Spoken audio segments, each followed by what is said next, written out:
பரம மூக்கு முட்டை குடிச்சிட்டு சுத்தமாக நிற்க கூட தெம்பு இல்லாமல் போயிட்டு இருக்கான் சார்.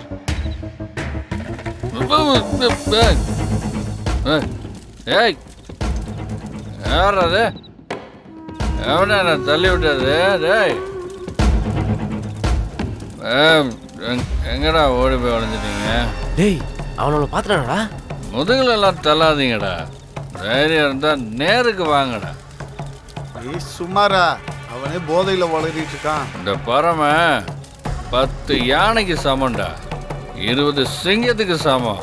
அது இல்லை இல்லை இல்லை இல்லை இல்லை, கணக்கு தப்பாக சொல்கிறேன்னு. சரி, ஒரு 5 சிங்கத்துக்கு சமம்டா. 5 சிங்கம் இல்லை, அதுவும் வேணாம்.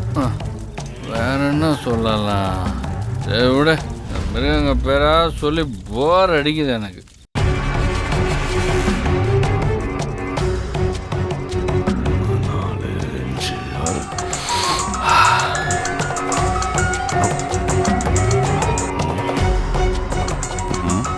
இவரதை கூப்பிட்றாரு. சரி. சண்முகம், உடனே இளமதி வீட்டுக்கிட்ட வா. சார், என்ன சார் விஷயம்? இளமதியை எப்படியாவது நீ தூக்கணும். ஐயோ சார், என்ன சார் சொல்றீங்க?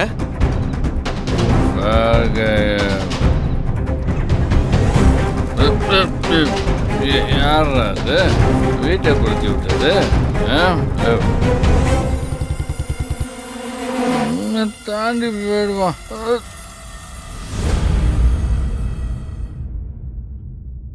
அம்மா இளமதி, சில நேரத்துல மனுஷத்தன்மையோட நேர்மையா நடந்துக்கிற, சில நேரத்துல வேற மாதிரி நடந்துக்கிற. அதுவும் பரமன் விஷயத்துல நீ பேசுறதெல்லாம் பார்க்கும்போது எனக்கே ரொம்ப கஷ்டமாதாம்மா இருக்கு. போங்கப்பா, அவனை பத்தி உங்களுக்கு தெரியாது. நீங்க பாட்டுக்கு அவனுக்கு சப்போர்ட் பண்ணி பேசிட்டே போறீங்க. இப்ப என்ன, பரமன் நல்லவன் வல்லவன் சர்டிபிகேட் கொடுத்துட்டா உங்களுக்கு நிம்மதியா? அப்படி இல்லம்மா, தயவு செஞ்சு விஷயத்தை புரிஞ்சுக்க. பரம அவனா இங்க வரல, நான் போய் கெஞ்சி கேட்டதுனாலதான் அவன் இங்க வந்தான். அவனுக்கு இங்க இருக்கிறதுனால எந்த ஆதாயமும் இல்லம்மா. இன்னும் சொல்ல போனா அவன் இங்க இருக்கிறதுனால அவனுக்கு தான் பிரச்சனை. கலாம அவனை கூப்பிட்டு கேள்வி கேட்டா அவன் என்னன்னு பதில் சொல்லுவான்?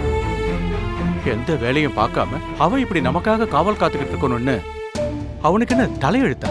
இப்படி எதையுமே எதிர்பார்க்காம வரவன நீயும் உங்க அம்மாவை மாத்தி மாத்தி அவனை திட்டுறதை பார்க்கும்போது மனசுக்கு கஷ்டமா இருக்குமா?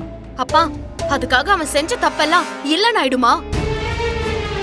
எது வேணும்னாலும் நான் மன்னிச்சிடுவேன். ஆனா அவன் அன்னைக்கு சரவணனை அடிச்சதையும் மிரட்டினதையும் வீட்டுக்குள்ள வந்து உங்களை தள்ளுனதையும் எப்படி மறக்க முடியும்? தயவு செஞ்சு திரும்ப திரும்ப பரமனுக்கு வக்காலத்து வாங்காதீங்கப்பா.